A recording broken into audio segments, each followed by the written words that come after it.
While these people are shouting out about this vaccine and they want to protect us with their vaccine, let's look at some of the things that are really killing us, for real.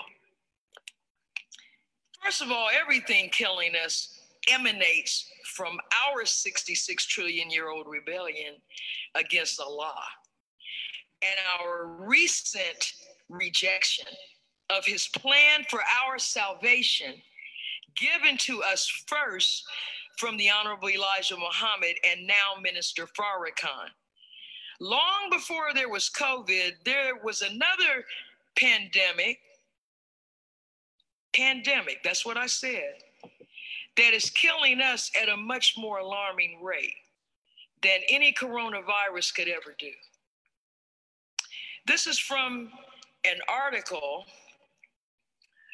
through Reuters that is entitled, "Diabetes, a Major Cause of Death from COVID-19." Now, when they put these numbers up every day on the news and say, oh, there's 4 million cases, 5 million cases, they never give us a breakdown of what these cases are, who's sick, how sick are they? Are there any particular demographics that the virus is more lethal to than others? They just throw numbers up. Listen at this. And this is a government study by CDC, the U.S. Center for Disease Control. This is not Pookie's report. This is from the Center for Disease Control. A new government study shows that nearly 40% of people who have died from COVID-19 had diabetes. 40% of the COVID deaths are diabetic sufferers. And among those under 65, it's 50% of the deaths. The U.S. Center for Disease Control and Prevention analyzed more than 10,000 deaths in 15 states and New York City from February to May. Jonathan Wortham, a CDC epidemiologist who led the study, called the findings extremely striking, with serious implications for those with diabetes and their loved ones. A separate Reuters survey of states found a similarly high rate of diabetes among people dying from COVID-19 in 12 states and the District of Columbia. 10 states, including California, Arizona, and Michigan, did not report their diabetes cases, and the rest didn't respond. I wonder why. Because it's Black and Latino. Now look. Yo. They have rendered, by not responding, an incomplete picture for policymakers. So this means it's worse than what we have available. America's mortality rates from diabetes have been climbing since 2009 and exceed most other industrialized nations. Blacks and Latinos, of course, suffer from diabetes at a higher rate than whites. Now listen to this. Now, you know, all throughout this crisis, there's been the reference to people with preconditions, but it's been very generic. No one has really dug into what these, we see a list of them: obesity, high blood pressure, kidney issues, diabetes, and almost everyone they list is dominant in the Black community. But look at this. America's mortality rates from diabetes have been climbing, I read this, since 2009. Here's what the Albert Huang professor of medicine and director of the University of Chicago Center for Chronic Disease, said, quote, "Diabetes was already a slow-moving pandemic. Now COVID-19 has crashed through like a fast-moving wave." Yes, beloved, diabetes is an official pandemic. You know how many people worldwide suffer from it? 382 million, ranging in age from 20 to 79. It kills 4 million people a year. So, as the minister has pointed out, this pestilence from heaven exposes everything. It says the COVID-19 pandemic has unearthed previously unknown complications because it has lasted longer and infected more people than earlier coronavirus epidemics. Doctors warn it may lead to a spike in diabetes-related complications, emergency room visits, amputations, vision loss, kidney disease, and dialysis. Andrew Bolton, president of the International Diabetes Federation and medical professor at the University of Manchester in England, said, "My fear is that we will see a tsunami of problems once this is over." Now, the CDC calls Alabama, Mississippi, Louisiana, North and South Carolina, and West Virginia the diabetes belt.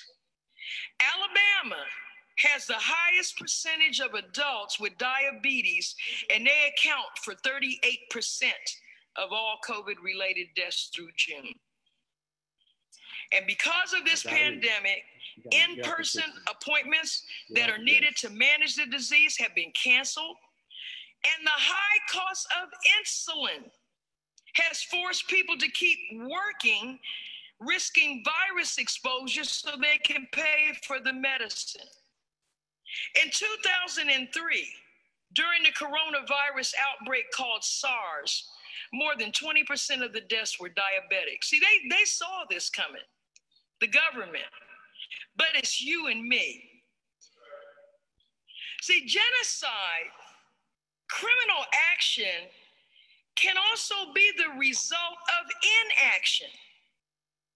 You can withhold life-saving tools from someone, and depending on your level of consciousness and awareness and your ability to save a life, you could be held accountable for that.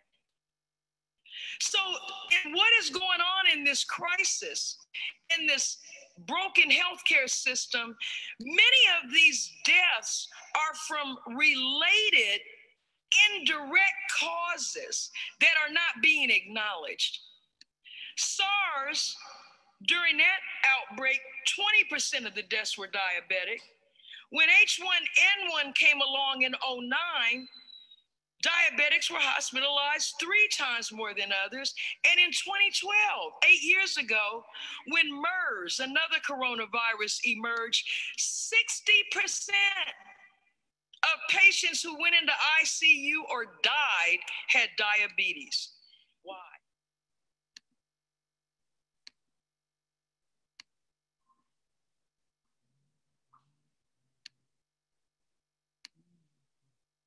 All right, family. Thank you. Thank you all. Thank you all. Getting started. Got our brother. Thank you all for tuning in and joining us tonight, where we have with us 2 of our panelists, or you want to say, I don't know if we're on a panel now doing that, we're doing this live. We have with us our Southwest Regional Minister, Brother Dr. Abdul Haleem Muhammad. And we also have with us our brother, Dr. Akili Muhammad. And you saw the video that we started off with, and this is a video that's an excerpt from the lecture by our sister Ava Muhammad. And Sister Ava Muhammad, in part of her lecture, she talked about the impact of diabetes and how it is impacting our people during this COVID.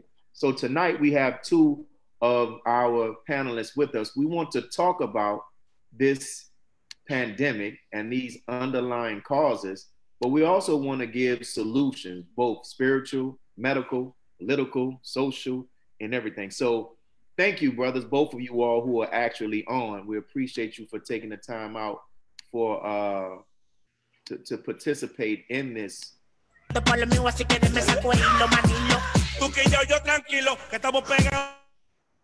we had somebody want to do a little reggae, you know. So here we go. So we're going to get right down to it, brothers. First, this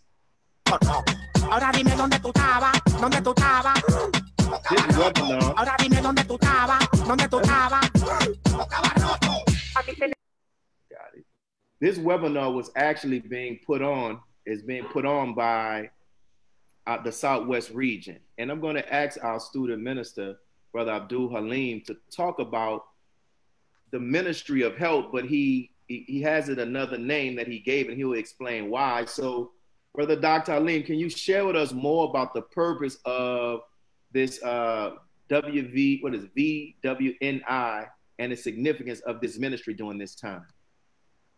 Assalamu alaikum.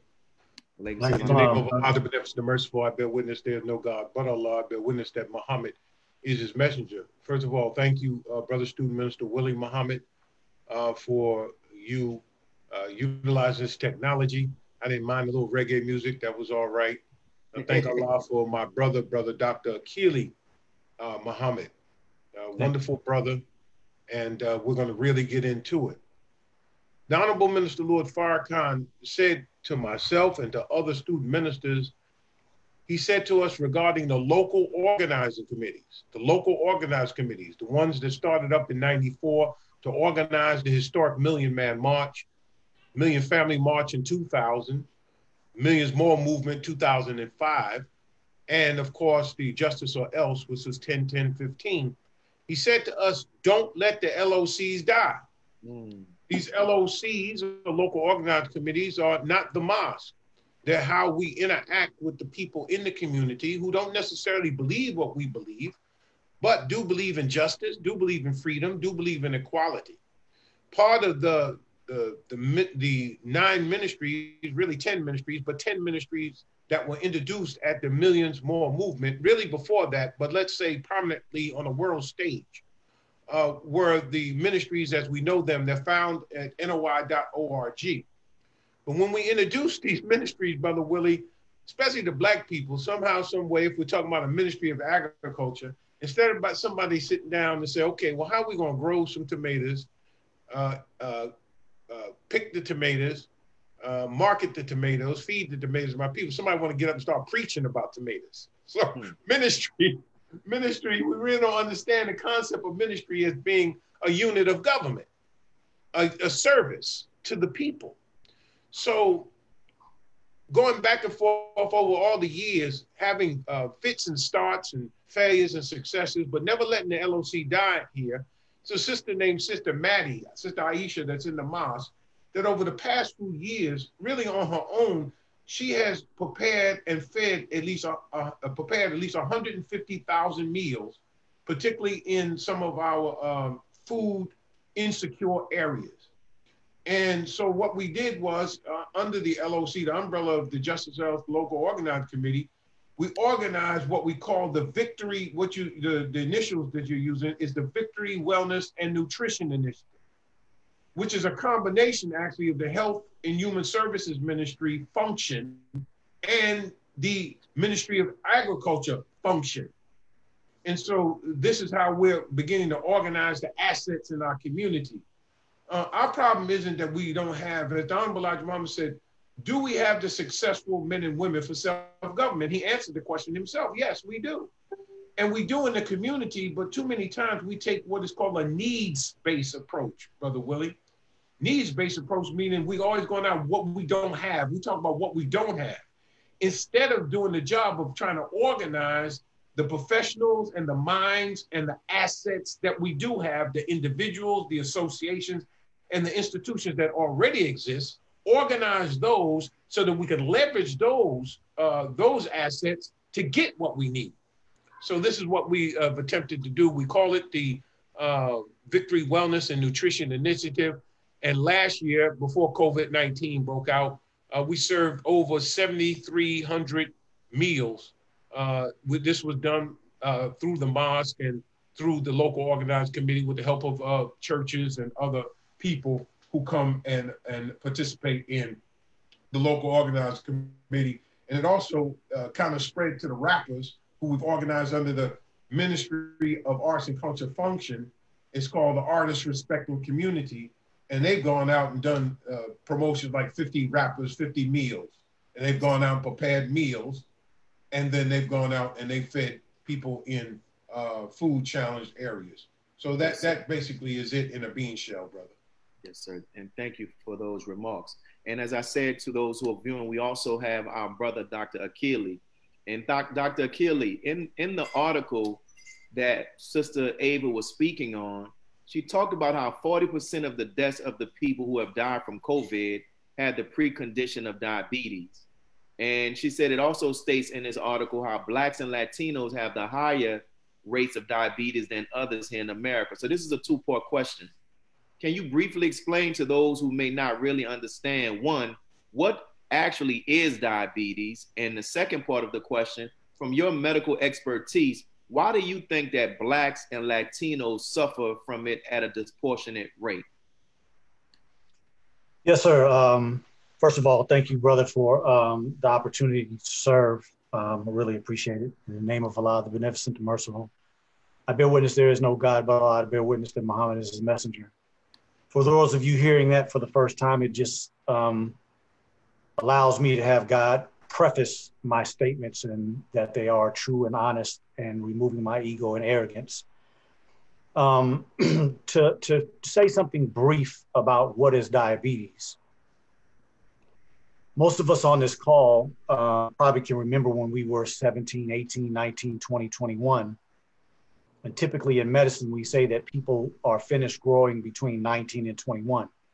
That's when you reached your height. That's when you've reached your bone density. That's when your organs have all finished growing. And then if you can imagine 40 years later or 25 years later, you have added 100 pounds. You've added 150 pounds. That is a reality that I've seen in my practice on many of occasions. And we all can just come to a conclusion if we can just imagine that much weight being added to ourselves about how much more work that would be, how much that may be hard on our feet or our knees or our ankles. So I'll use another example. Just imagine that all of us were going to get a brand new car. And, you know, we don't go to a Toyota or a Honda dealership. We go to the Bentley dealership or the Mercedes-Benz dealership. And we get the most expensive, nicest car with all the amenities. And then you pull up in your neighborhood where you live and you got 12 people in your family and your friends that are standing there, and all of them want to get in your car all at the same time. Most of us would be totally against that, right? We'd be like, man, you're going to mess up my car if all of y'all get in here. There's too much weight. I can't put all y'all in this car. You're going to mess something up. And so when it comes to our physical things, we can understand these things, overworking a truck, overworking a car, or putting too much of this or that in whatever material thing that we have. But we don't consider the fact that there is a particular way that this human body is made. It's made to function based on the information that it was produced from, which is the genetic material that came from the sperm and the genetic material that came from the egg. And that's why we can look around and we can see, you know, you can be in public sometimes and maybe see a person that looks about as tall as Shaq. And you may see somebody that's a midget. You may see somebody that's 5 feet tall, and you have a chance to go see their family, and most of the people in their family are 5 feet or something in their range. You go see a dude that's 6'7", and you go and you see that his father was 6'5", and his mother was 6'3", or his uncle was 7 feet tall. And these things start to make sense, that genetic material is to dictate to what it is that we have and how these bodies function. And so going back to that 19, 20, or 21-year-old person, if you were 140 pounds or if you were 180 pounds, now you're 40 and you weigh 75, 80, 150 pounds more than when you were 19 or 20, your body didn't change the size of your heart. Your body did not change the size of those bones. The pancreas did not change size, stomach, intestines, brain, all of these organs remain the same size, but you put all of this extra weight, all of this extra burden, all of this extra that the body has to take care of. But none of the functioning organs changed in their size, changed in their abilities. And so you're basically overworking your body. And specifically, when we're talking about diabetes, we're talking about overworking your pancreas. And the pancreas is broken up into 3 different divisions. There's only one section of the pancreas that produces insulin so that we can put sugar in the places that it needs to be put. So in essence, diabetes is a problem of overindulgence, ate too much for too long. And then it's a process of inability to keep up with all this extra work.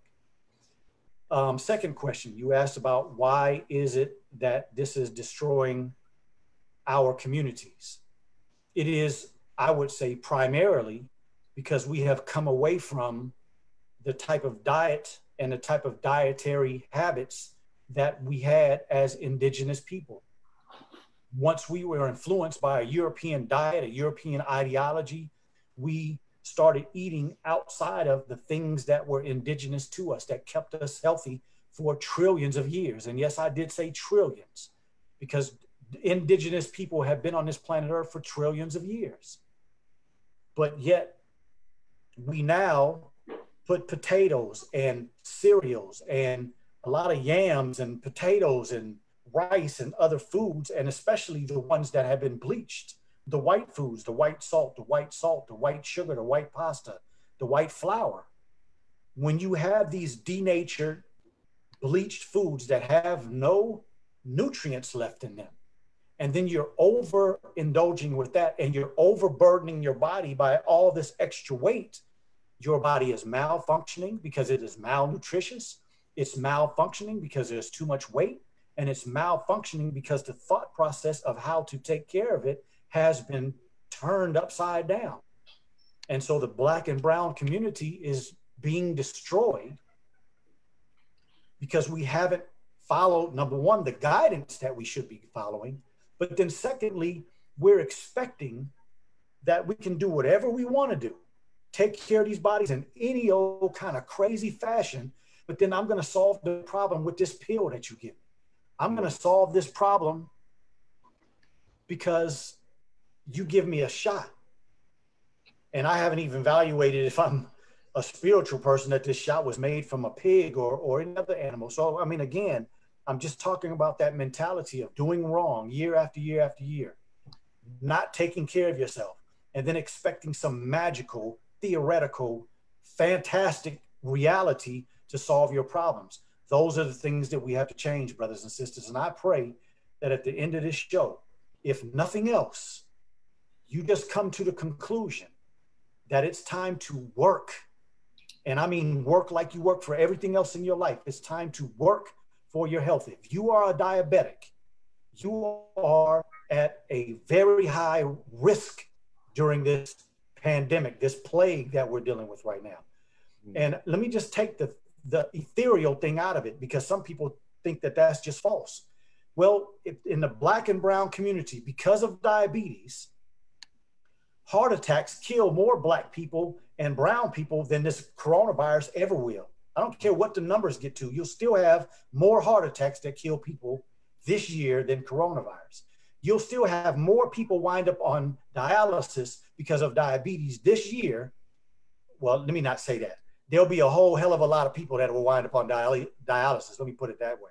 There are going to be a lot of people with a lot of serious medical problems because of diabetes. So these problems were here long before this viral infection became a problem all over the world. people were dying with heart attacks, dying with strokes, getting on dialysis, and winding up with all other types of medical problems because of diabetes not being controlled correctly.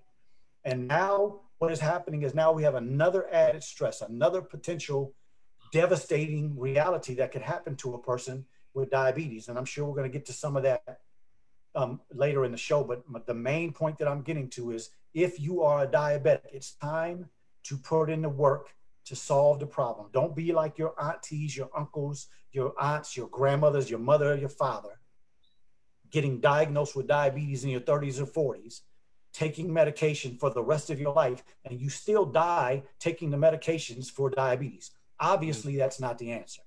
Yes, sir. And thank you for that response, and thank you for those analogies that help to really make it the understanding of what diabetes is and the impact on the body. So this next question, we're going to go to our regional minister.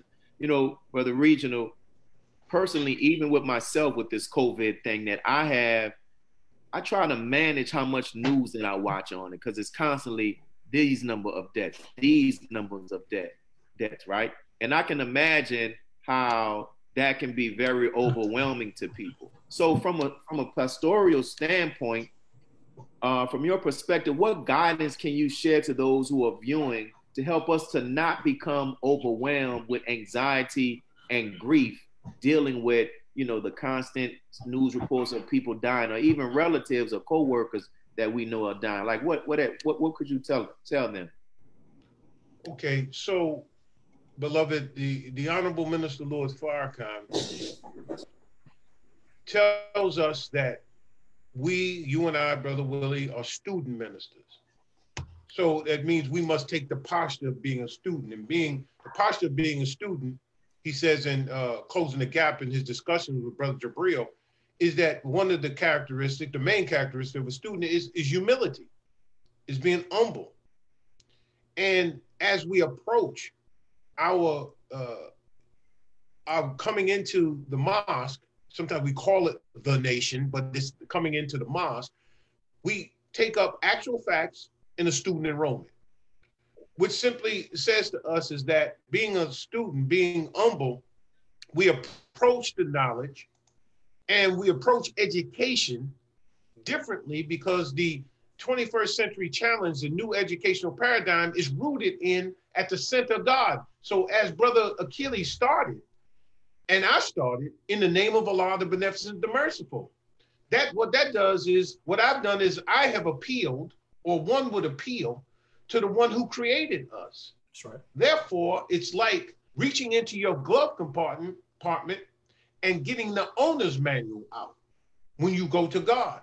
Now, the minister teaches us, again, going into Closing the Gap, that when we are going to study, there's a connection between prayer and study, because the questions and the answers that are found in our supreme wisdom, particularly the lessons, are questions asked by the Savior and the answers given by the Most Honorable Elijah Muhammad.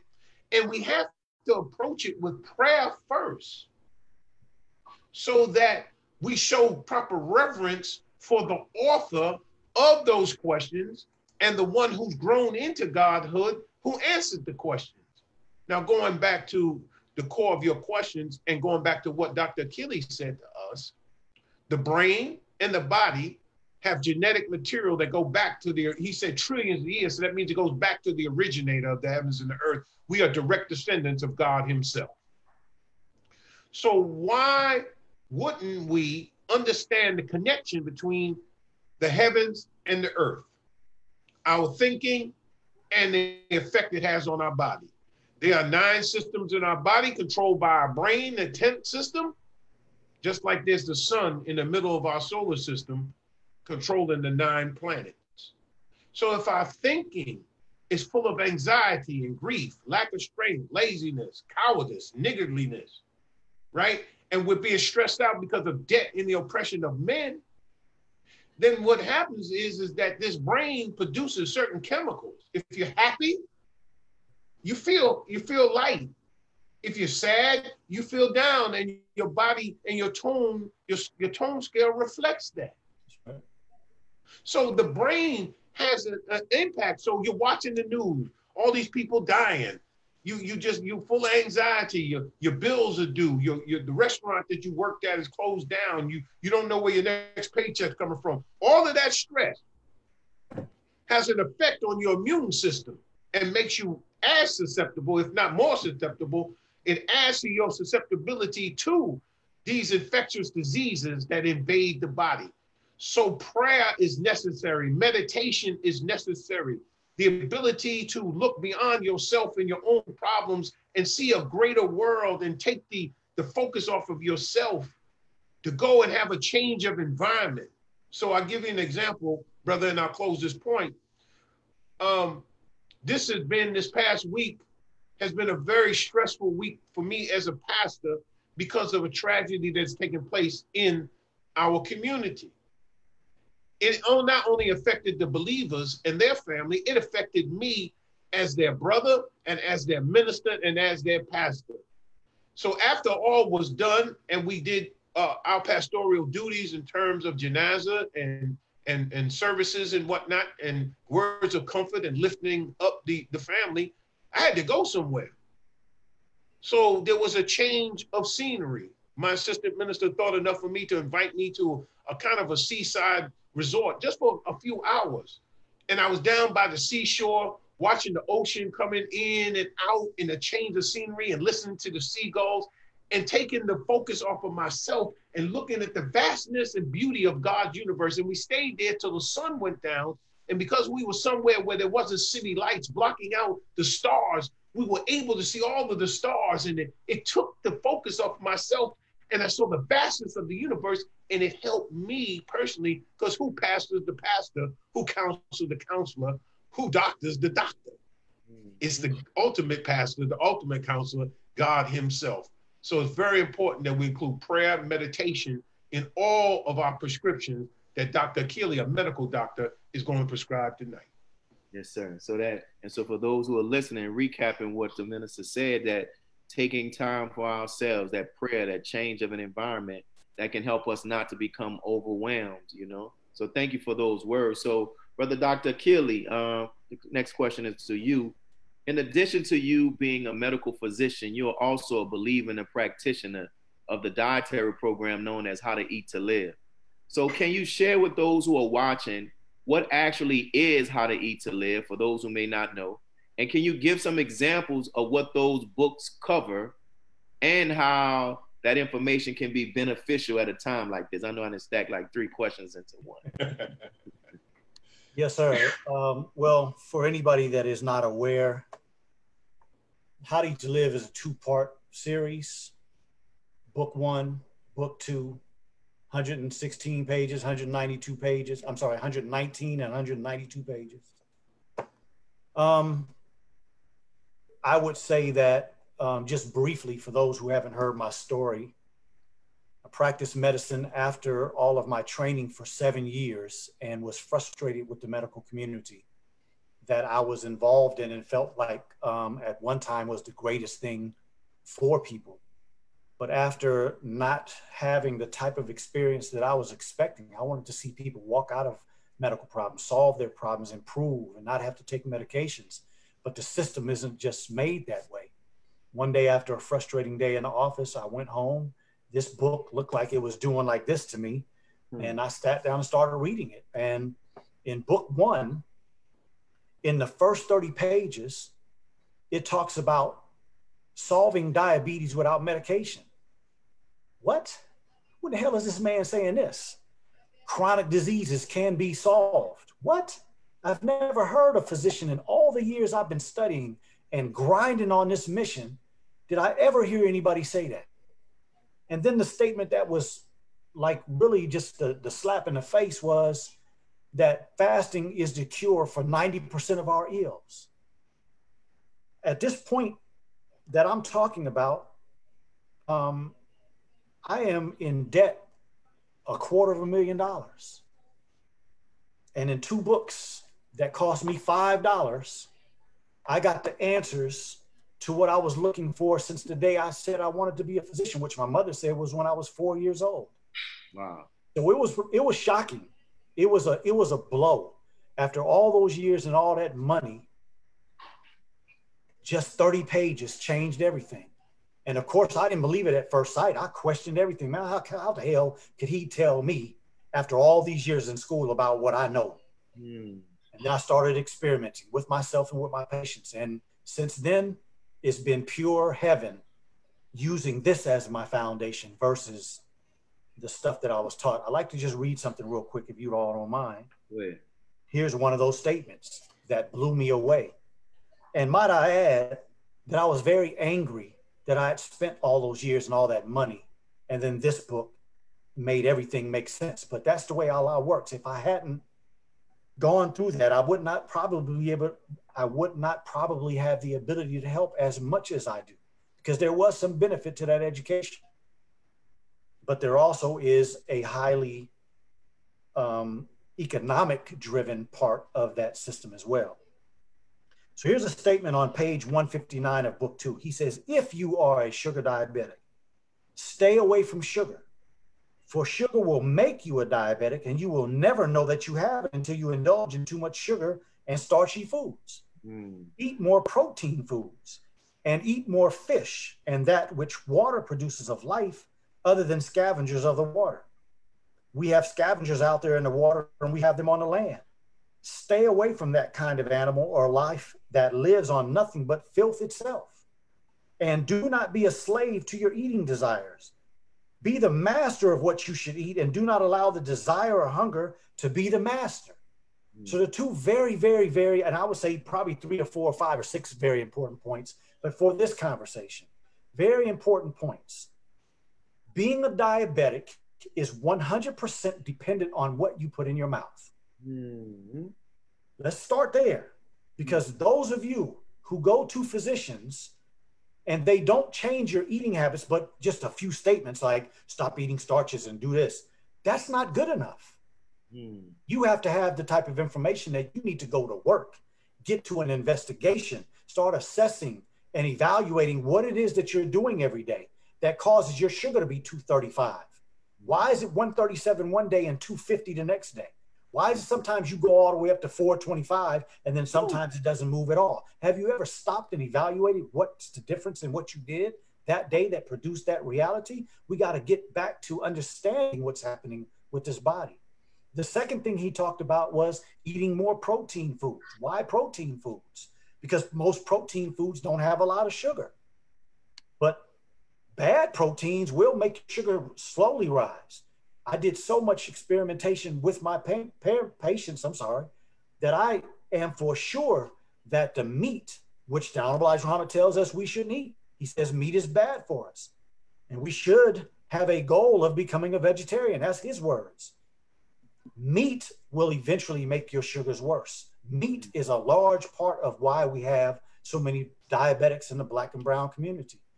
And then the last powerful part of that statement to me is that each one of you have to take back control of your actions. You're sitting down, you're doing something with the family, you're doing work, you're involved in something.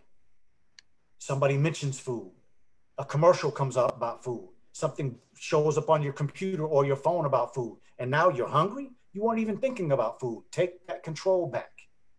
We live in a society that is promulgated by a Satanistic mind, the mind of something opposite of God. And so if you want to be in a better shape as a diabetic, and understand, we'll probably get to this in a minute, but as a diabetic, you have an increased chance of getting this infection, becoming a victim of this plague. But if you take control and do the things that get your sugar in a better state to stop all this burden on your body, then you will have a much improved chance of making it through this. And if I may, as a last point to this, as Brother Abdul Haleem mentioned, I don't have anything to add to his part, but I just wanted to mention this. See, when you're on the news every day and they're talking about how many people were intubated, how many people died, how overburdened this hospital is, how these medical professionals don't know what to do, they're overworked, that overworks your mind. But if you look at the statistics, I never watch the news for COVID. I go to the Worldometer every day, Worldometer, or whatever day. I don't necessarily do it every day, but I look at the total number of cases. And then I look at the currently infected patients. So today it was 6,551,410 people. Out of that 6,551,410, 6,489,532 were mild condition. 99% of the people that are infected right now in the world are mild condition. Those that are in serious condition is 61,878, 1%. See, if you go and you find a source of information for yourself to keep yourself in control, you can't get overwhelmed by saying, hey, even if I get it, I got a 99% chance of doing okay. That's a lot better than what you get on the news. Sure. And then if you look at the closed cases, it's 16,296,609. I'm sorry, 16,296,609. Out of that, 15,500,291 have recovered and been just discharged.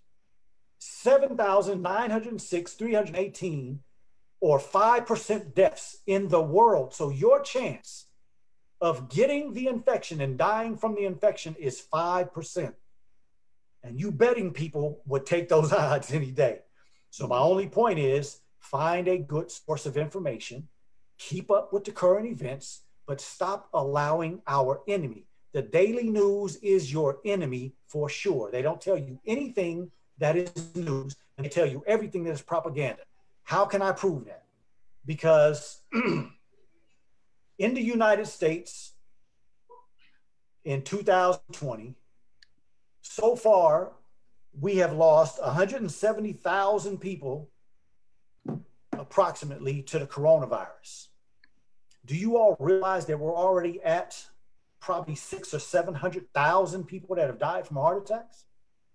Man. Do you know that we've already lost many more than that? I'm talking about 70,000 to cancer. We've lost more than the cases of coronavirus to strokes. So the correct way to present news would be, hey, you watching this program with that hamburger in your mouth? You better put it down. You might have a heart attack. Hey, you out there eating that fried chicken with all that fake salt in it? You better put that down before you have a stroke. Hey, you just finished drinking a diet soda? Oh yeah, and you had some processed food with all those additives, big old long fat ingredient list. You better put that down before you develop cancer. So there would be about 8 or 9 or 10 different things that they would list before they got to coronavirus. That's true news, because your chances of having a heart attack are higher than you dying from dying from COVID. That's just actual fact. And so please, brothers and sisters, gather yourself and get back in control and stop letting somebody else dictate, or else you'll always be highly stressed. Wow. Thank you for those, and thank you for those comments. And Brother Dr. Abdul Haleem, we're going to come to you. You know, most of these people, many of these people who are diabetics and all of these other underlying conditions, they attend houses of worship, be it a mosque, a church, a temple, a synagogue. What are they in barbershops or salons, right? From your perspective, what can churches and mosques and organizations do at this time to help those who are at a greater risk to COVID and due to diabetes and other underlying conditions? Well, first and foremost, again, as a follower, a student of the teaching of the Most Honorable Elijah Muhammad under leadership of the Honorable Minister Louis Farrakhan, what I can do is what Dr. Akili did, is give them these. Or to break it down in such a fashion that I can give it to them, like slowly but surely, but they surely have to get it. They have to get How to Eat to Live. I don't have the book covers to these original hardbacks, but on the book cover, Brother Akili, if he shows his, it says from God in person. That right there should blow your mind. It doesn't say from me, Elijah Muhammad. It says from God in person, How to Eat to Live. So if the best Noah introduces himself in the Quran as being the best Noah, then my job is to tell them what the best Noah told me or told the messenger of Allah that he told me, so I could tell them, to be a witness bearer. So that really is where it begins. And you know something that's true? If you really look around, and I'm going to lamb back on what Dr. Akili said, talking about your source of news. Sometimes we have to step back and look at all of these people who are at all these juice fasts and all this. The key word is fast. But all these people, I'm going on this 15-day juice fast. I'm going on this 15-day watermelon juice fast. The key word is fast, no matter what they're doing. People have taken the teaching of Honorable Elijah Muhammad, intermittent fasting, they call it. That's called how to eat to live, meaning the core of how to eat to live is Brother Akili is saying, taking charge of your life is to eat one meal a day or one meal every other day or one meal every two or 3 days. So it's about fasting. It's a prescription for us.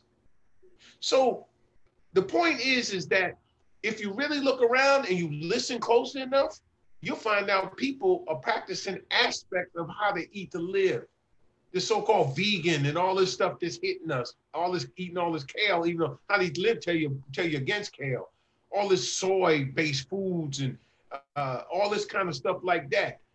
They are slowly coming to the understanding that what they're putting in their mouth is killing them, and they're trying all kind of different things instead of the formula that will save and preserve their lives, which is how to eat to live. So our job, brother, is to find a way to introduce it. And what I try to say, particularly to Muslims, is that the Honorable Minister Louis Farrakhan published a book called Torchlight for America. Right. He took the language and the teaching of Honorable Elijah Muhammad and he put it in a public policy language, a universal language, so that people could understand. We must not be intellectual and spiritual cowards, where we don't delve into the depths of the teachings and all we do is recite it. Memorization and recitation has its place, particularly as it relates to our supreme wisdom. But when are we going to get into the enucleization of it, meaning breaking it up, where it says in the problem book that Muhammad cracked an atom in 10 million parts? When are we going to get into breaking that wisdom up or drilling down into that wisdom and exploding the wisdom in it? And when are we going to get into application of that wisdom? So we've got to learn how to take the teachings, the Muslim program on the back of the Final Call and in the Muhammad Speaks newspaper, and translate it into applicable or implementable processes. We have to take how to eat to live and take bits and pieces of it, which Dr. Akili has been quite successful in doing. He takes parts of it and he introduces it to the people. He lets them know it's how to eat to live, but in one sense, he teaches them certain things. You got to change your diet. He'll start with change your diet. This is what I want you to do so I can get you off this medication. He don't just tell them, stop taking that medication right away. He says, do this so that you can stop taking this medication, so you can stop suffering these things. So how do we translate the teachings and put it in a language that a Christian would understand? Put it in a language that a Hebrew would understand. Put it in a language that our brothers and sisters, the Pan-Africanist nationalists would understand in such a way that we communicate with them, even if they don't accept it from being God in person, that it makes so much sense that you'd be a fool to ignore it. So that's what I say, brother. So that's what I talk about the LOC. And the minister said to us on 10/11/15, we were in his suite. And he said to many of his ministers that were sitting before him, and I'll share it with the audience. He said, some of you will not be fit for the next phase of this work. He said, not that you're not good people. It's just that you're going to have to deal with people going forward that don't believe what we believe, but they're good people and they believe in freedom, justice, and equality. Can you operate or meet with people or work with people who don't believe what we believe, yet accomplish a common goal? And the question you ask is just that. Can I go into the church and without even mentioning anything from the Holy Quran, go into the Bible and teach them how to eat to live? Do you know that the Honorable Elijah Muhammad taught us Islam out of the Bible? He said, at a certain point in time, he said, I wish my ministers would start teaching the damnable Bible. He said the Quran is the root of Muhammad. However, he knew that our people spoke a language that was taught to them out of the Christian Bible, the King James Version. So you'll find in Message of the Black Men and there's other teachings, many quotes and truths from the Bible, speak to our people, and Minister Farrakhan has become a master of that, going into church and preaching Jesus like them people had never heard Jesus before. We have to learn how to do that, how to take the teachings out of the mosque and then go to the people and speak and communicate it in a language that they will understand. Nobody can be successful that does not speak the language well. Wow, and thinking very good insight and very good guidance shared for the Honorable Minister Louis Farrakhan and your words as well. Brother Dr. Akili, I want to come back as a follow-up question to what you were sharing about how to eat to live. 2 parts. Can you share more guidance from how to eat to live for those who are diabetics who might be watching, or even those who are on a brother told me he was told like he was pre-diabetic, right? So can you share more guidance from how to eat to live about that, and the guidance that how to eat to live offers for just overall good health? Yes, sir. So the first thing that I would say to anybody that's been told by a doctor that you pre-diabetic would be like getting in your car, you on the way across the country on a trip, and they say your car is pre gonna break down. Your car is in bad shape and it's not gonna make it. That's all pre-diabetic means. It means that you are not taking care of your body in congruence with the way that the body works in the right way, and your numbers and sometimes your skin, because sometimes it could be what we call acanthosis nigricans. You see some people that may even be my color, but you look at their neck and it's a bunch darker, or sides of their face. I'm sure a lot of us have aunts and uncles where the sides of their face were really dark and the rest of their skin wasn't as dark. Back of their neck or their shoulders were darker than the rest of their face. That is a process of eliminating toxins that thicken the skin and darken the skin because of so many toxins are trying to come out of the body. But at the end of the day, brothers and sisters, there are so many signs when the body is going in the wrong direction. Because as a physician, I was taught, as well as I saw in the reality of my practice, that when I diagnosed a person with diabetes or high blood pressure, heart problem, cholesterol issues, all that, that problem didn't start last year, a few months ago. That problem was going on with you sometimes 10, 15, 20, 25, 30 years before you get to a place where you literally have a diagnosis of high blood pressure diabetes. So this is a chronic problem of, again, overindulgence and a problem with your body being able to function under the wrong type of food. Or what I should put that in quotations, because if you are a diabetic, you are the result of a lack of good food. A body that is getting the right food, even if you gain a lot of weight, won't go into diabetes if it's quality food. The first aspect of diabetes is the lack of quality food, and then the extra weight and the overburdening of the body, as I mentioned earlier. And so, I want to challenge each person that's listening, whether this is your first time hearing about How to Eat to Live or it's your 1,000th time, get the book and read the book. There are, I think, 7 or 8 statements. I'm just going to get actual facts real quick, if you all don't mind. 1, 2, 3, 4, 5, 6 statements that he makes about how to eat diabetes in book 1. And in book 2, he makes 1, 2, 3, 4, 5, 6, 7, 8, 9, 10. So there's 16 statements that he makes in both books about diabetes. And I will say this again, just as a repeat of what I said earlier.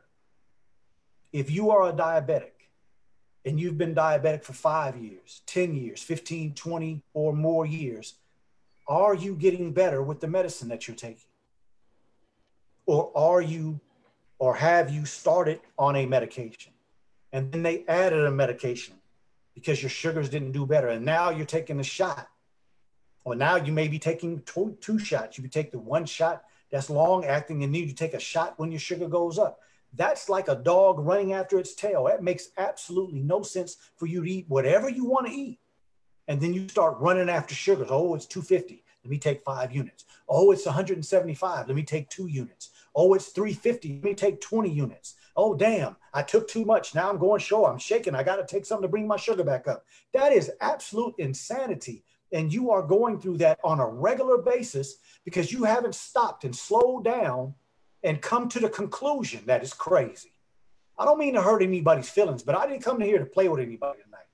If I never get a chance to talk to you again, I pray that I give you something that makes you stop for a minute and evaluate what you're doing. Look at your family. Your mama had diabetes, your grandmama had diabetes, your aunts and uncles had diabetes, and they all died taking the medication. So it never solved the problem. Isn't it time to look for something new? Isn't it time to try to find a different answer to the problem that you're suffering with? All you see in your future is going blind, winding up in dialysis because your kidneys fail, or winding up starting to get some toes and feet and legs cut off. So now you're forever stuck in a wheelchair or on a walker or limping because you had something amputated. Wow. Come on, brothers and sisters. That's not a future that you want for yourself. And if that is true, if you agree with that statement, I don't want that for myself. I don't want to keep taking these medicines. Then it's time to start looking for some new information. And then it's time to get to the activity of changing your everyday actions that produce the problem. Good. And while I'm on that subject, it's the same for any other medical problem. As I said, as the quote that I read, he said, chronic medical problems can be solved. And then he said, diabetes can be controlled without medication. When have you ever heard anything like that?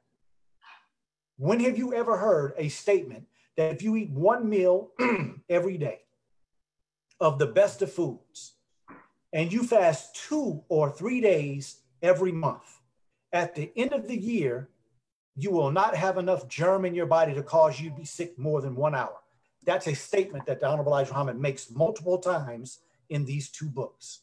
And then he goes on to say that if you eat one meal every 2 meals, one meal every 48 hours, you will not be sick but every 3 to 4 years. If you're only sick every 3 to 4 years, that's not a chronic problem. That's maybe something that you catch or something that happens every once in a year, once in a few years. And then he said, if you eat one meal every 2 days, one meal every 72 hours, you will never be sick. I can promise you all. I've read the books you've read. I've read these so-called gurus out here. Nobody can give that type of statement. Nobody gives that type of statement. But again, that's a very powerful statement. Myself nor Brother Dr. Haleem are trying to leave whatever you are a part of and come join us. No, we're just telling you that that's a profound statement. Not in person.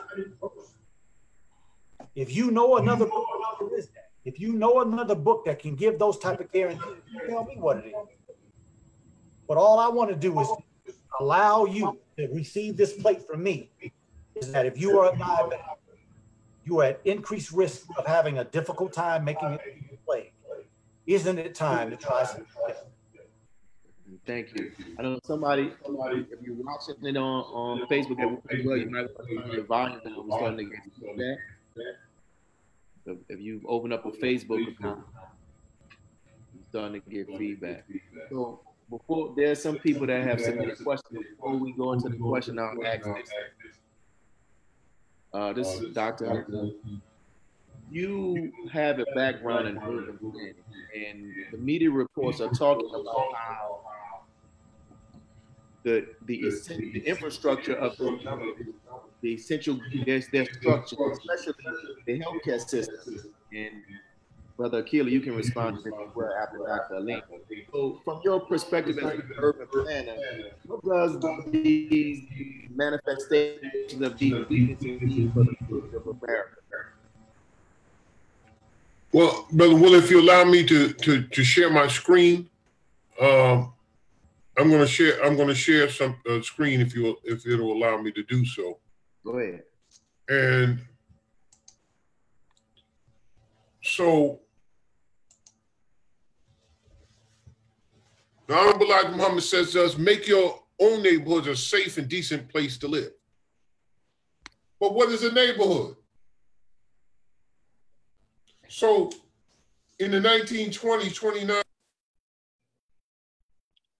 this book Regional Survey of New York and its Environs, Volume 7, he put together what is called a Neighborhood and Community Planning Unit, a Neighborhood Planning Unit. And what's interesting about a Neighborhood Planning Unit is that it has a 1/4 mile radius, or it is a 1/2 mile by 1/2 mile. I wish I could get a witness.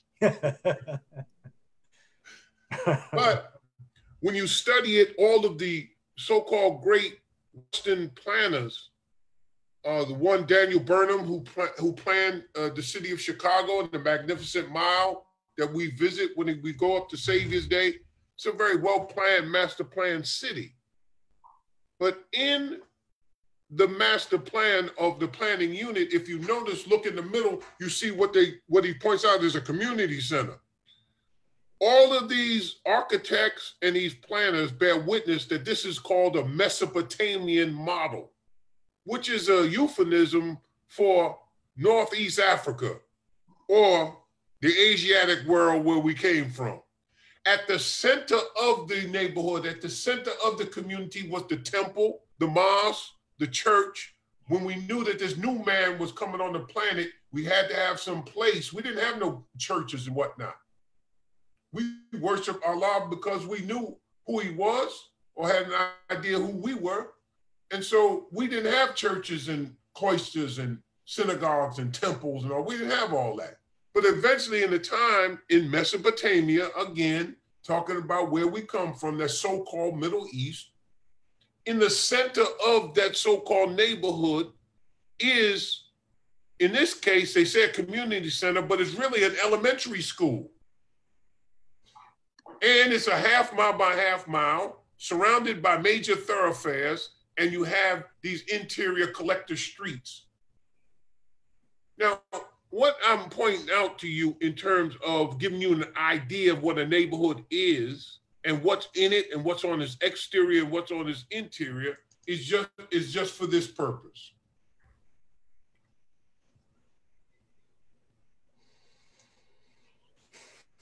The reason why I'm talking about that is because when he tells us to make our own neighborhoods safe and decent places to live, I'm gonna go back to what Brother Akili is saying. We were taught that the one of the best exercises is a simple 30-minute brisk walk. That's right. But how you gonna walk out of your street 30 minutes either way, this 1/2 mile plus 1/2 mile, or this 1/4 radius from where you live to that center area that I showed you, which is a school, and in the school there's a playground and all of that. How are you going to do that if there's crime in your community? So you're afraid, you're living behind burglar bars, you're living behind alarm systems, you're living behind your gun and your knife and your stick and all that because you're afraid to go out of your own house. That contributes to our lack of well-being, a lack of exercise, basic fundamental, the ability to walk. And if your neighborhood has raggedy sidewalks and you can't even walk, or it's dangerous to walk in the streets because people are flying up and down your street at 50 miles an hour, you can't ride your bike safely without getting run over. So the point I'm trying to point out, brother, we talk about a failure of our healthcare system. We don't have a wellness system. There's a bridge and buildings and things that are named after a famous white doctor in the medical center. He was the head of all of the medical centers. His name was Dr. Richard Wernerdy.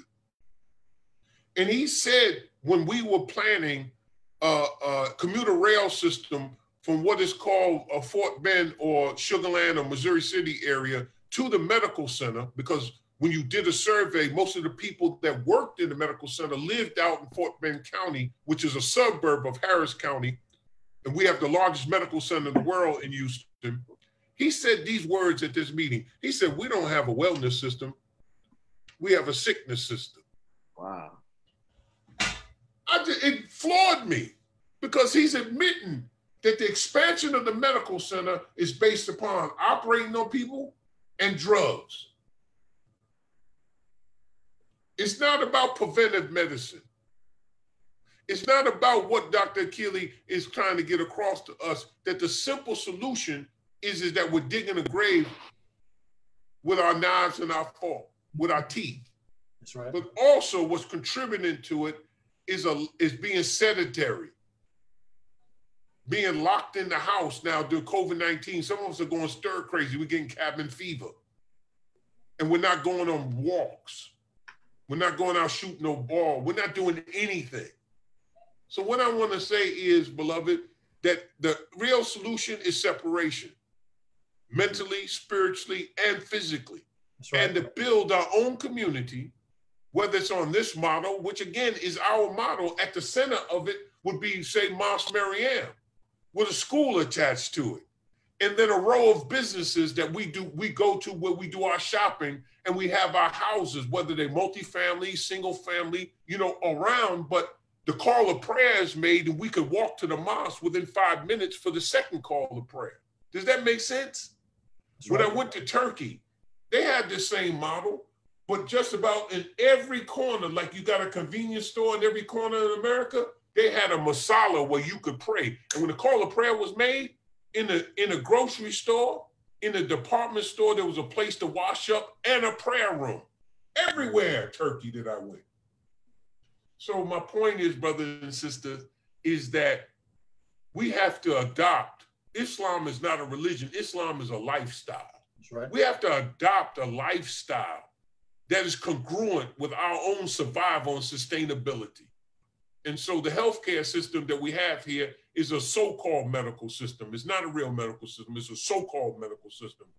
The real medical system comes from the author of our life, which is God himself, and is found in how to eat to live. That is the basis of it. And then we build on that with other physical things like exercise and our living environment, our external environment, and how that impacts these organs and this living organism called our life.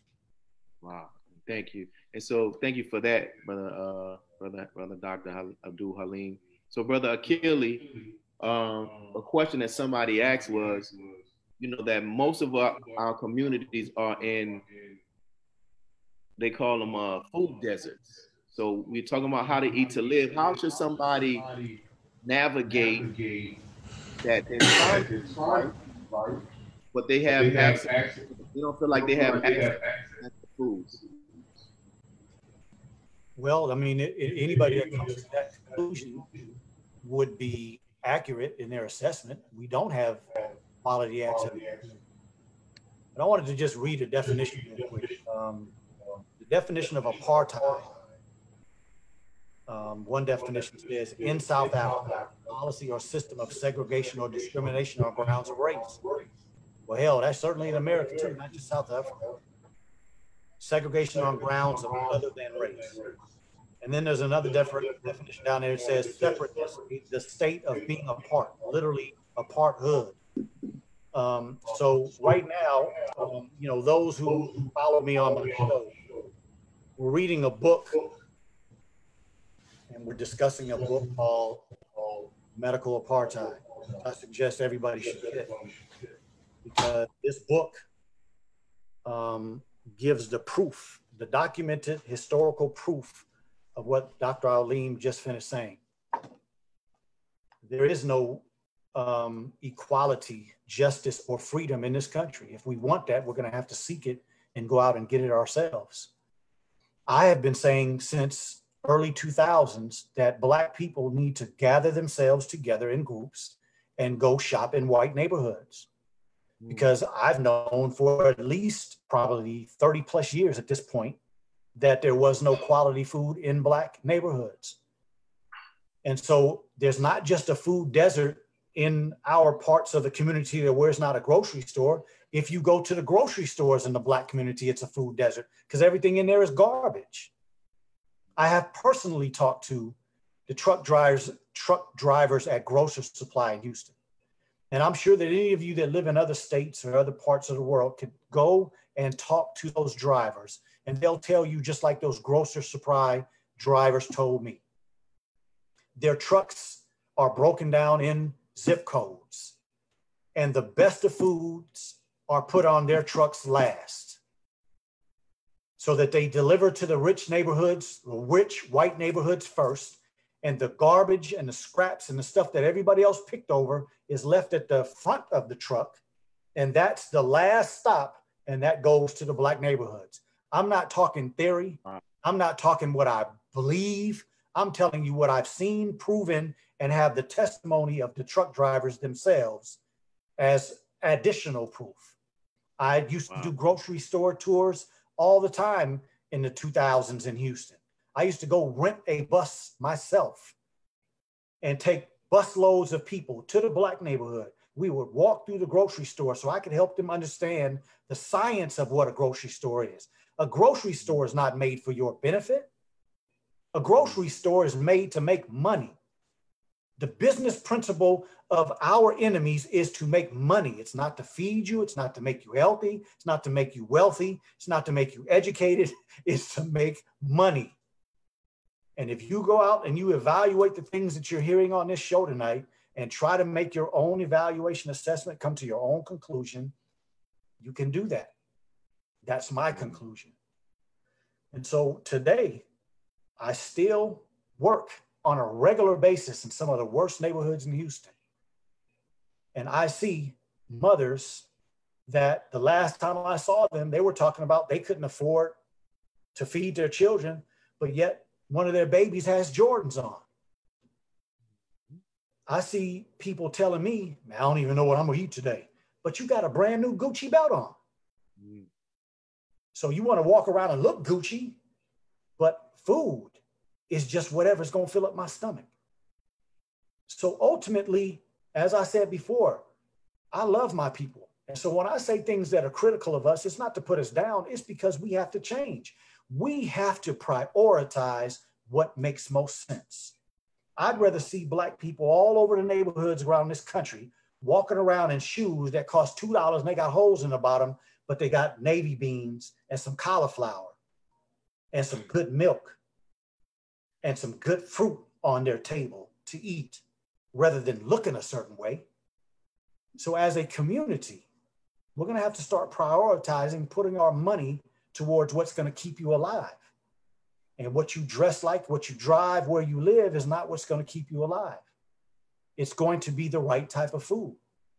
And so I know the words that I'm saying takes organization, takes work, takes effort, and things that we have to put together. But the first thing it has to start with is a thought, because the Black people that live in the suburbs, you just in bad shape. Go to any Black suburb around this country, diabetes, high blood pressure, on dialysis, having heart attacks, getting cancer. So money is not the issue. Some of you that make more money still just as sick as the people in the hood. It's a priority issue. You don't prioritize learning about your health. You don't prioritize putting food first before these other things. And so we're winding up in problems. Wow. How to live. This book was introduced to us as Black people in the 1930s. Why would somebody, again, a profound statement from God in purpose, God in person, why would the statement that this man who never wasted a word, why would he say how to eat to live? And if that is the truth, that he came to teach us how to eat to live, how to live more abundantly, then what were we doing prior to that? And if we haven't listened to this information and haven't incorporated this information into our daily life, then what are we doing in 2020? What are you eating to do? Good question for us to try to come to a conclusion. So this is what we're going to do. We're going to, first, Brother Dr. Haleem, is there anything you want to add to what Brother Dr. Akili said? And then we're going to come back, and Dr. Akili has two questions that somebody submitted to him, and then we'll close out with Brother Abdul Haleem with some closing words. So you have anything you want to add to what Dr. Akili said about the difference in the zip codes and the stores and stuff like that? There is, in back of me, I'm not showing off, but in back of me, a whole section, of course, because my doctorate is in urban planning and environmental policy. But I've got a whole sections in back of me about food. There's a book by a man named Rothstein called The Color of Law, how America segregated itself. They use the law. They use zoning. They use insurance. They use redlining. They use finance to segregate us to where we are. And when we finally broke through and were able to move out to the suburbs, he's telling you again, Brother Dr. Akili is telling you, he's right on it. Move out to the suburbs, they move further out. So I give an example here in the Houston area. Many people moved out to what is called Missouri City. But there's two Missouri cities now. There's one that's on FM 2234, which are called Independence. And then there's the Missouri City out on Highway 6. Out by 2234, they got one grocery store, Foodorama. And that's just what it is, a Foodorama. But when you go out on Highway 6, you got Kroger's, you got Whole Food, that's more in Sugarland, but still, there's a whole different reality in their neighborhood. And what Brother Akili said is absolutely true. I do the same thing, brother. Take people and I said, get in the car with me. And I take them over to Whole Food. I said, now what do you see? And it's a whole different reality. That's right. These people eat different, live different, and their lives are longer. But because of their mistreatment of God's people, their life expectancy has been ill-affected now, regardless of all of that. So let's get back to basics. And if I had something to say about what Dr. Akili said, it's just like this. The man put forth a motion. The motion is he moves that our people adopt how they need to live.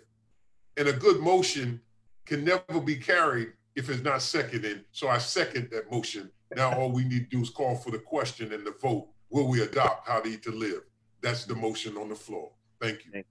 So Dr. Akili, I know I sent you 2 questions. There was just a third question that came in. So in closing, can you answer those 3 questions and also tell people how they can get in contact with you? Because now during this COVID, it has brought up another aspect of telemedical visits. And I know you provide them. So do you have the questions or you want me to ask them and you answer them? What you got? Yeah, I have them here, bro. I think I answered the first one. That was about the grocery stores. But the first one they wanted to know, this one they wanted to know, is sugar from fruit considered bad? Absolutely not. In this book, How to Eat to Live, the Honorable Elijah Muhammad said that you can eat as much fruit as you like. All fruit is good for you. The only caveat that I would add to what the Honorable Elijah Muhammad said in 2020, do not eat fruit without seeds. That is not natural food. Wow. Okay, and the second question said, how come doctors don't tell people about the side effects of diabetic medications such as Forxiga, whatever, I can't pronounce it, Forxiga.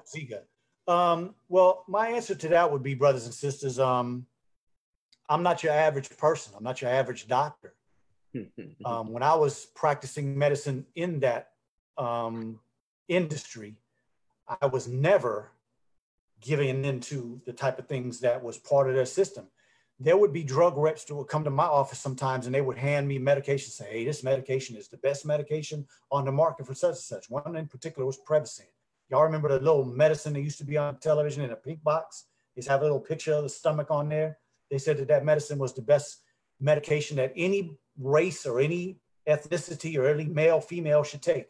I looked at the packet while the drug rep was there, opened it up. I looked at the stuff and I said, this medication was tested on 80, I think it was like high 70, almost 80% white men,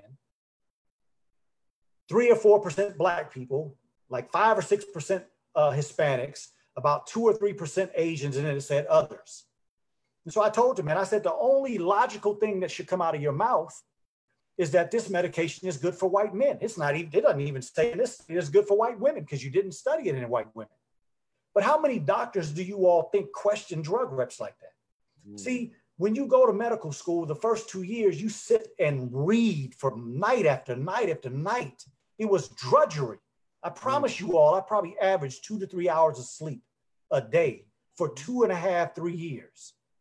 But then as soon as I went in the hospital, it was about what doctor you had a personality that fit with. What doctor attracted you the most? What doctor did you think was the best? And you started following in their way instead of thinking yourself through problems. And so in 2020, doctors are insecure. There's so much information because technology is moving so fast that doctors are coming out of school and they follow protocols. The protocol is Black person, diabetes, this is a medicine. Black people, high blood pressure, give them a diuretic.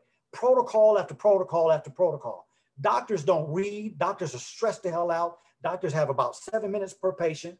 And so all they're going to do is listen to a salesperson, which is a drug rep. Salesperson don't have any, and let me say not any, but not much medical background, mostly sales background. So they're coming in there presenting this medicine to you.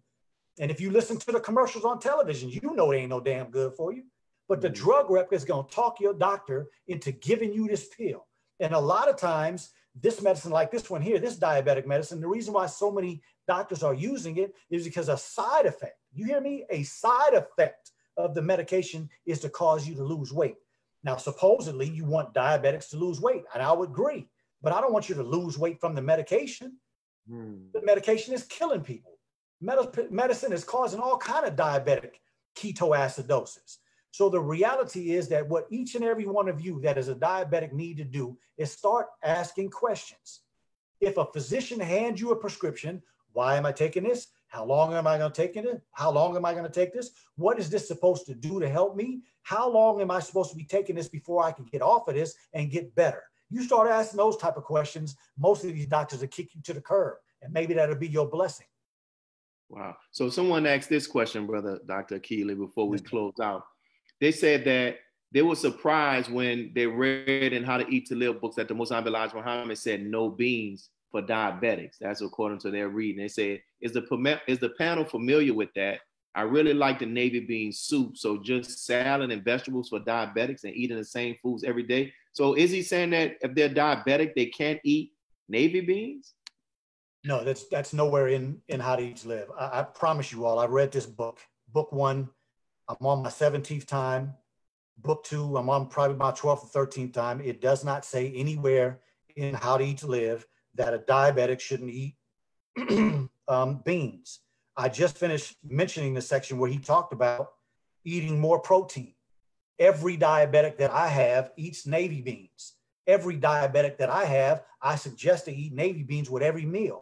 Every diabetic that I work with, I suggest you start decreasing your meat, even fish, and increase your beans. And when I say beans, I'm talking navy beans. So I don't agree that is what the book is saying. There's nowhere in the book where he said, do not eat navy beans as a diabetic. Nowhere in the book. I can promise you that. In my estimation, when he says eat more protein, scientifically, he said fish, but he's also talking about navy beans. So that would be my answer to that question. And if I may, as a close, there were just a few points that I wanted to make to everybody that's listening that is a diabetic, taking notes for your diabetic family member, friend, or whoever. The first one is my suggestion. For those that don't know, 25 years in January, it's been 25 years of me practicing medicine. The first 7 years, I was gung-ho 100% with what I was taught in medical school. For the last, since then, it's been How to Eat to Live as the foundation of what I do. So my suggestion to all of you diabetics is, number one, purchase How to Eat to Live, book 1 and book 2, and read those 16 statements about diabetes. And then close the book and go somewhere, turn off the television, turn off your phone, tell people to leave you alone, and just let God work in your system for a little bit. Second thing is, do a 2-week food diary and be honest of what your typical eating regimen looks like. Sit down and do that meal documentation. The Honorable Elijah Muhammad talks about what it would look like if we could pile up all the food that we ate in 1 year. He talked about how high you would have to see. And then he said, could you imagine after 50, 60, 70, or 80 years on this planet, how much food that would be? If you had to look at all that food, doesn't it make sense that you wouldn't want to wear your body out? If you looked at it all there at once, that's what you would say was, how the hell did I eat all that food in 50 years? So do that food diary and see how therapeutic that is. Number 3, third suggestion, using the instructions on How to Eat to Live to begin making weekly adjustments. So once you finish your 2-week food diary and you sit down and you look at that food and you say, damn, I did a whole lot more of this. Oh, wow, I don't do as much food as I thought I did. Honest assessment. And then those same 16 statements, take some advice from the Honorable Elijah Muhammad and make just one change a week. So if you don't eat any fruit, say next week, I've evaluated myself for 2 weeks and Sunday I end, Monday I'm gonna start eating more fruit. So if you eat more fruit, you'll have to cut down on something else, right? Do that evaluation and check your sugars periodically like you have been doing. This is suggestion number 4. Once you make the changes, check your sugars again to see what the changes did to your sugars. And now you have an absolute, actual fact reality of what certain foods do to you and what changes do to you. 5th statement, suggestion. Continue making adjustments until your sugars are improved, or until your medications need to be decreased, or until you don't need any medications at all. That's my suggestion to each and every one of you. And if you are a diabetic, I would suggest you listen to me, because your doctors don't have any answers to help you. That's why your medications keep going up and your sugars keep going up with the medications most of the time.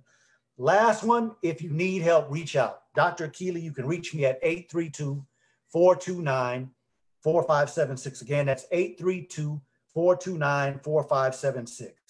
I am the Ultimate Wellness Group on Instagram. I'm the Ultimate Wellness Group on YouTube, and I'm the Ultimate Wellness Group on Facebook. Come and get as much information as you need to help build you into being more self-sufficient with your eating habits, and get the type of information that can help empower you to get yourself free from this medical industry that's all about money and sickness, sick care, and draining your pockets. So let's make some progress, and I'm here to assist you all if you are not able to do it yourself. Thank you again, Brother Willie. Thank you, Brother Dr. Haleem. I really appreciate the ability to this is very good, Doc. Very good. I typed in the Facebook chat, I typed in those 6 points. I didn't get a chance to get your number, but what I'll do is I'll double back with you, and I'll share on my page, and I'll share on my page those groups that you're actually in. So thank you, brother, for the advice that you gave, and you put it in a way, as the Most Honorable Elijah Muhammad said, was a fool can understand it. It was very simple, and the advice that you gave is simple. How to eat to live, and the 16 statements of guidance that the Most Honorable Elijah Muhammad talks about in how to eat to live. And this last, somebody said, yeah, we're going to upload this on YouTube as well. So, Brother Dr. Haleem, we started off when you talked about the ministry of health and how you're using it. So, in your closing word, if you can include your response to this, of course, you got your own closing words. For those who are watching this, they may not be in the Nation of Islam, they may be in the Nation of Islam. What guidance could you give them if they want to begin to establish, get up and running the ministry of health in their particular city? Our teacher, the Honorable Minister Louis Farrakhan, right now in the Gulf of Mexico, coming out of the Atlantic, there's tropical storms that are forming. The difference between a tropical storm, our teacher teaches us, Brother Willie, and a Cat 5 hurricane is its level of what? Organization. So we got to get organized, as Kwame Ture would say. If you're not part of an organization, join one. If you don't find one that fits what you need, start one. But of all means, be organized. Now, find people with like minds that want to do what's right. But for God's sake, don't be so arrogant that you won't take a Dr. Akili or others up under your wing. You may be a brilliant organizer, but he's a brilliant medical practitioner. And if I'm trying to do health and wellness, it would be wise for me, no matter how great an organizer I am, to listen to what he has to say and put him in a position, like in baseball, to put him on third base and try to bring him in with the bat, or post him, make sure that he's posted down in the post and feed him the ball. or out on the wing so he could shoot that three-pointer. Put him in a position to win and to score. And start with an idea that the solution to our problem is in our unity. It's called operational unity, unity without uniformity. The ability to work with others who don't necessarily fit wear your colors, wear your uniform, operate like you do, but yet you have a common goal, common objectives, and you work on a common plan to achieve those objectives and get your ego out the way. No big eyes, no little U's. We say that, but stuff becomes a cliche after a while. We got to stop that. The woman must be honored, respected, protected, but it becomes a cliche. Rise, something happened bad, rise above emotion into the thinking of God. Yeah, and what does that mean when you lose a loved one or you have a major financial loss or your business closed down? What does that really mean? How do you implement that for real? How do you take that from being a cliche and make it into something tangible? How do you turn your individual idea that forms a vision and make it into an institution? You've got to organize and put together component parts. So how do you do it? Look and see in your community who's already doing what you have in mind to do. Your idea is not nothing new. That thought is already in the atmosphere. If you pray to God, you clean up your system, he'll send that idea down to you. Somebody thought the thought, somebody thought the thought that you just asked, Brother Willie, but we've been so mentally and spiritually emasculated that we're afraid to try to implement it. There's an experiment they did with fleas. They put fleas in a shoebox and put a microphone over the shoebox, and the fleas can jump 1,000 times their own height. They kept hitting the top of the box, and then after a while, they stopped hearing the fleas hitting the top of the shoebox. They took the top of the box off, and the fleas didn't jump out even though they could, because they've been conditioned by pain. We've been conditioned by pain to stay in the box. And right now, with this COVID-19, this high unemployment, social unrest, and natural calamities, divinely driven calamities, guess what? We're in uncharted territory. So, brothers and sisters, to the extent that we're organized, you know something? Brother Willie, I kind of close with this. This may be foreign to some who are listening, but this will make you come to the mosque and get some of this supreme wisdom.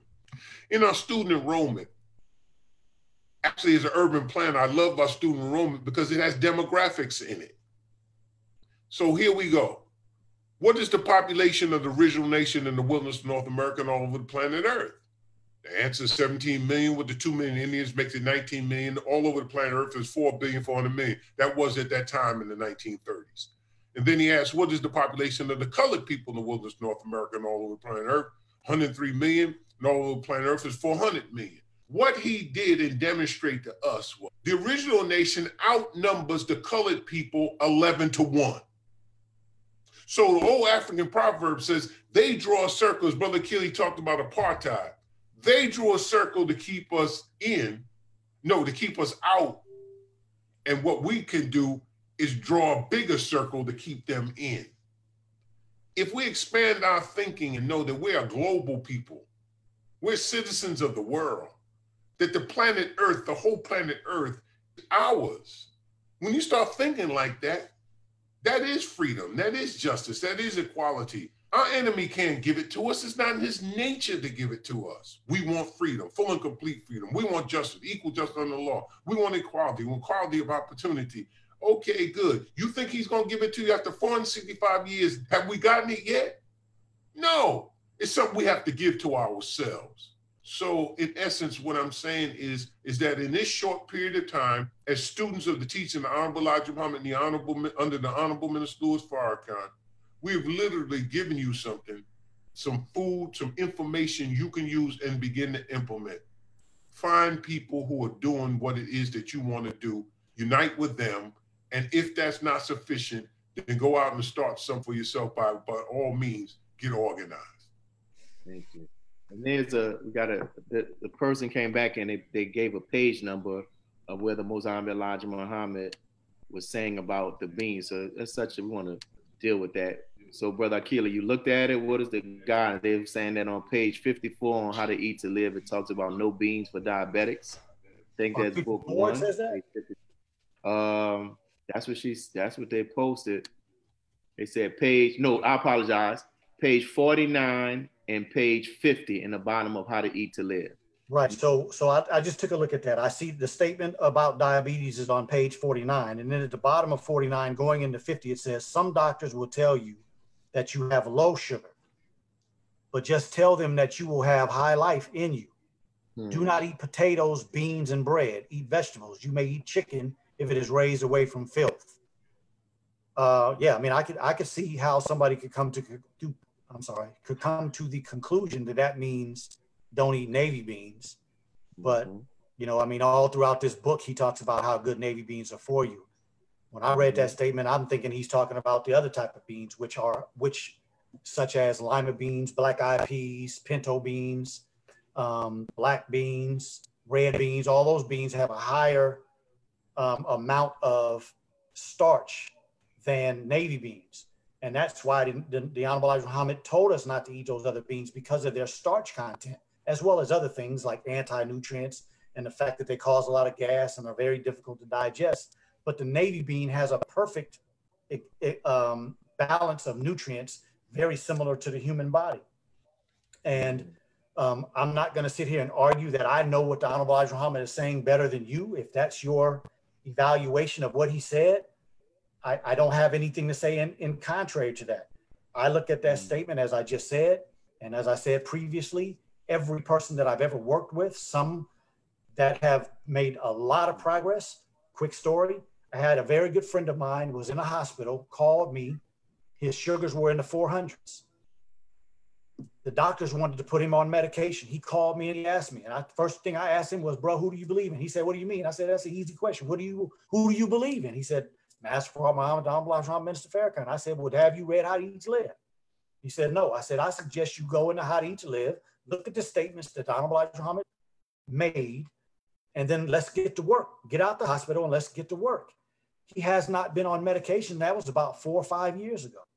And a lot of people that I work with, when they get off of medications, it's because they're using navy beans as the source of their protein, meaning the amino acids that are very good at helping improve the body.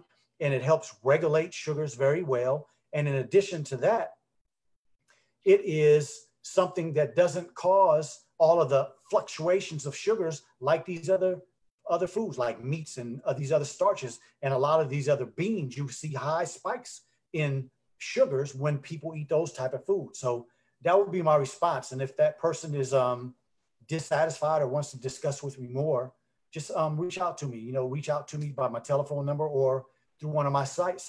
We'll do the investigation that we have to come to a good place so that you can do the best you can to take care of yourself. And in closing, what you have, you reiterating this, you have treated patients and are treating patients who have diabetes with the navy bean, and they have experienced a change in their health. It's like night and day. Every person that I've ever dealt with after reading this book and applying this book, and I'm just being honest with you. Yeah, go ahead. When I apply this book, every person that I deal with has a prescription to eat navy beans.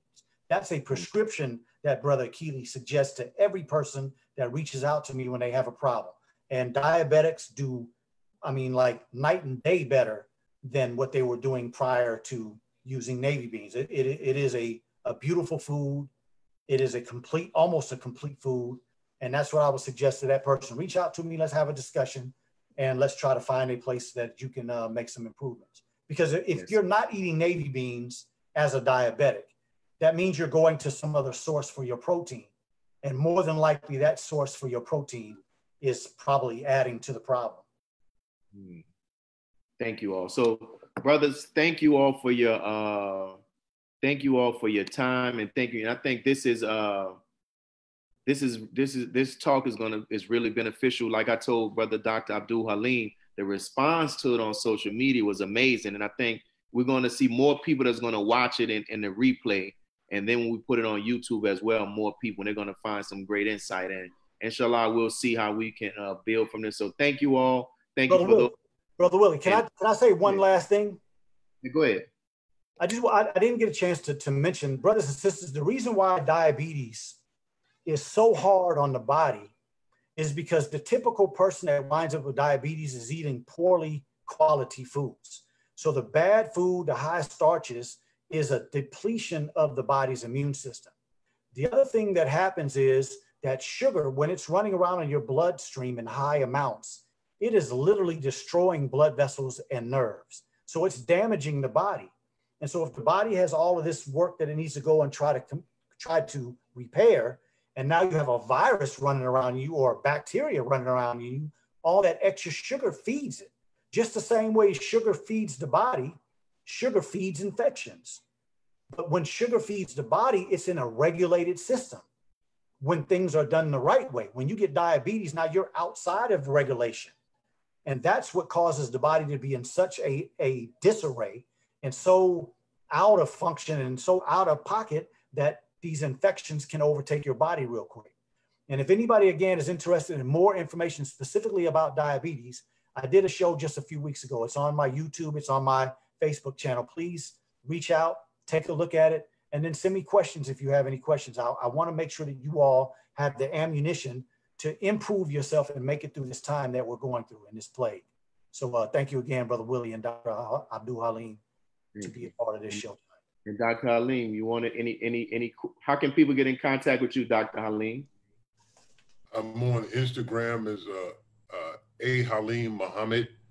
I'm the Dots Connector on Twitter, and of course on Facebook, Dots Connector, or you can look under Student Minister Dr. Abdul Haleem Muhammad. I want to thank you, Brother Willie. I want to thank my brother, my colleague, and my friend, Dr. Akili. And I pray Allah continues to bless you, brother, with the light of his understanding so that you can continue to elucidate that light and shine that light to our people. And again, Brother Willie, thank you for being a great organizer and facilitator, utilizing this modern technology so that we can communicate one with another. Because if we save one life, if we save two lives, that is our value in the eyes of Master Father Muhammad, our Savior, and the Honorable Elijah Muhammad, and what the Honorable Minister Louis Farrakhan has worked night and day to do, which is to save our people. Yes, thank you so much. Thank you, and may Allah bless each and every one of you as I greet you in peace. Assalamu alaikum. And all praises due to Allah. Thank you all. And for those people who are watching on Facebook, leave some comments in the section. What did you gain from this? I saw there's one brother who's already asking, how can he get some Navy beans? So that's good. So what did you gain? Send your comments. What did you gain from this? Even those who are going to watch this later, leave in your comments. What stood out to you? What did you find beneficial? Thank you all. Assalamu alaikum. Like Islam, sir.